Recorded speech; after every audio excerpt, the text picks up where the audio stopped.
In honor of my favorite holiday, I'm going to break down 5 horror movie deaths. I will be vividly explaining some of the sensations that they would cause, what they would do to your body, and ranking them on the agony scale. There might even be a couple of rather grotesque sound effects along the way. Did we ever doubt that Halloween is my favorite? My agony scale will be a number that is 1 through 10, 1 being a rather preferable way to part with life, and 10 being a cannot be topped, soul-shattering, bone-crunching, burning for hours out of this world misery. Factors that I use to determine my ranking include the overall level of pain, mental anguish, innate fears, and the total duration of suffering. For an idea, a 10 to me would be something like being dissolved alive in acid. My content may be upsetting to some. It contains graphic depictions of death. Viewer discretion advised. I'm calling this Death by 1000 Impalements.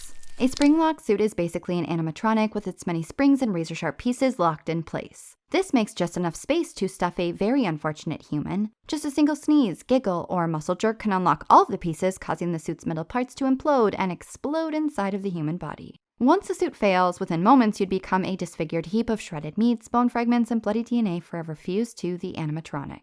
There are springs located all over this suit from head to toe, even right near the eyes. That means, in addition to the systemic agony, metal will shoot through the eyes with enough force to turn them into runny red yolks. Your globes would rupture, an optic nerve would sever, causing the world to turn black. You'd feel something warm ooze from your sockets, all while dealing with the worst pressure imaginable. It would be as if your eyes had been inflated with melting hot jelly. Your epidermis, meaning outer layer of flesh, is ripe with sensory nerves and not one would be spared. Your skin would be ripped, mangled, and penetrated all over, all while your muscles are turned to minced meat. How exactly do I explain how this would feel? Imagine that you're covered in molten glass, and then dragged along jagged gravel at 100 miles per hour for at least a mile, and that's pretty close. Additional horrors that you may face include perforated organs, shattered comminuted fractures, disembowelment, ruptured eardrums, and so much more. If traumatic brain injury doesn't kill you, massive blood loss will, and it can take anywhere from 2 to 25 seconds. As miserable as this would be, it would be all over in just seconds. There is a high level of mental trauma involved, so I give this an 8 on the agony scale. The reverse bear trap featured in Saw and Saw 3D was inspired by real torture devices like the head crusher and iron spider. It secured all around the head and inside of the mouth and utilized metal, cables, and a hydraulic pump. When the timer struck 60 seconds, the device would spring open to near 180 degrees, ripping the face in half, plus so much more. The way that this would kill is far worse than you imagine. To be blunt, it would cause similar damage to a curb stomp. The force emitted would shatter your teeth, leaving bloodied pulp and shredded gums. The tooth fragments would turn to jagged bullets, soaring through and severing your tongue and lodging in the roof of your mouth and throat. Your mandible and maxilla bones would crumble and explode, and your sinus cavities would perforate. No bone in your face would be spared. Every single pulverized bone would turn into a secondary weapon, hurling into your eye globes, brain, and possibly beyond up towards your scalp. If you're lucky, it would cause traumatic brain injury, ending the suffering a little early. If not, you'd be left with a large gaping wound where your mouth and nose once was. You'd be oozing blood, debris, and possibly brain matter, and you would now be drowning. You surely can't breathe through your nose anymore, and warm, salty blood is draining down your gullet, flooding your airways. You gasp and groan, aspirating it into your lungs, which feels like a putrid acid eating through your tissue. You writhe and vibrate in pure, eternal feeling misery and vomit up the blood, only to involuntarily drink it in all over again. It would be between 2 and 4 minutes before this hell would end. On a scale of 1 to 10, 10 being the most agonizing death possible, this nabs an 8.2. Mainly because 4 minutes isn't that long, though it would feel like forever.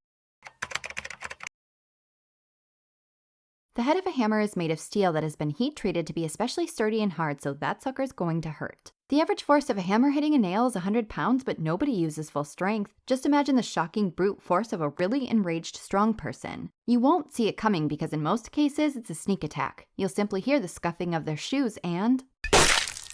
If the first is the fatal blow, you'll hear the crunch of your skull and experience the prelude of an explosion absorbed through the cap of your head, and then it would be lights out. If not, you'll be bitten by a crescendoing twinge at the base of your skull, followed by pure electricity extending down into your nose and eyeballs. Even though the point of contact was the top back of your skull, the reverberating force is causing some serious inflammation and contusions to form beneath both eyes. It was also enough to cause a counter-coup injury to your brain. In reaction to the hit, your brain basically ricocheted off the front of your skull, resulting in hemorrhaging and bruising to the tissue.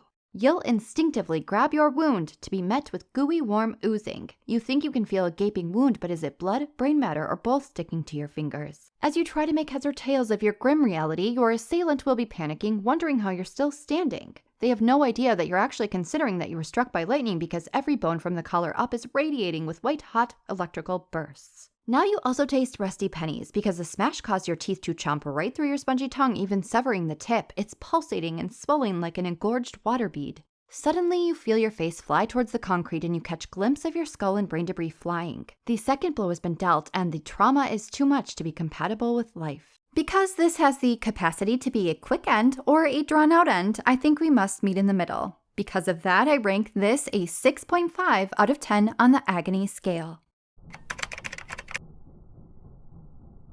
Maybe you didn't even know that this thing was actually used to repeatedly slice into real people's meats. It was employed during the Spanish Inquisition to instill so much fear and psychological torment that people would spill their guts, and oh, were guts ever spilled both figuratively and literally. The person was strapped to a bench beneath a swinging pendulum with a curved axe. With every forceful round, it would lower just a tad. The thing about a pendulum is that it will never stop swinging as long as it isn't interrupted. It's symbolic for life, which makes this all seem like a sick, morbid joke. Because the unfortunate victim could not move, the bone-sharp axe would reassault the same oozing open wound, only slicing slightly deeper each time. Because it was positioned lower than the heart, it made for a long, agonizing death by exsanguination. It also wasn't too uncommon for the squishy and fuzzy-textured bowels to stick to the blade. As it swung away, it would rip them out of the gaping wound. Can you even imagine watching your own intestines, which are at least 15 feet long, fly through the room like a set of dripping novelty streamers? Eventually, after what would feel like hours, the blade would extend deep enough to sever the spinal cord and cut the victim completely in half.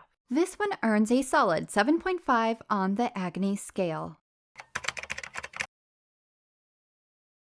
This was the only saw trap that made me nauseous, so this video may not be for everyone. It combines drilling into the skull plus flaying. There's a metal contraption attached to your head with wide metal screws pointing at your temples. Over the course of the next 60 seconds, they will drill through your flesh slowly, but as soon as the timer goes off, it will be too late if you don't complete your task. The pressure exerted by the screws will crack and shatter your skull, sending bone fragments into your brain tissue. The only way to prevent this is by filleting off more chunks of your own tissue by weight than your opponent. First of all, these screws are going to grind into and sever your trigeminal nerve branches, which are some nasty little buggers that will offer horrid sensations of lightning shooting down your head and into your jaw. They will be so intense that your mind will be at a standstill, completely unable to premeditate anything, so you need a plan now. Your best bet to beat your opponent is sawing off a limb, bone and all. The femur and the leg is the toughest bone, and 60 seconds is not enough time. The arm is your best chance, but honestly, is this a contest you really want to win? The psychological implications of slicing off your own parts are immense. Also, skinning yourself alive is hard. In the old days, skin had to be tenderized first. You only have time to literally saw chunks off.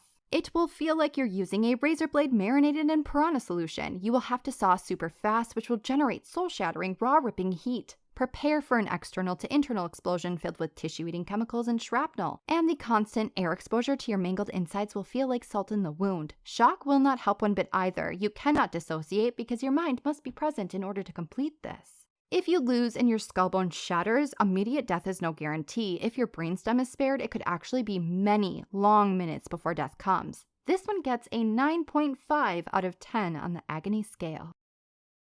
I think that it's pretty safe to say that the Saw series takes the award for inflicting the maximum amount of misery. Not only do the traps all inflict a high level of overall pain, but impossible decisions are thrusted upon the victims, which causes them to have to do some unthinkable things to their own bodies. Thanks so much for tuning in for another video. Have an amazing, saw trap-free Halloween.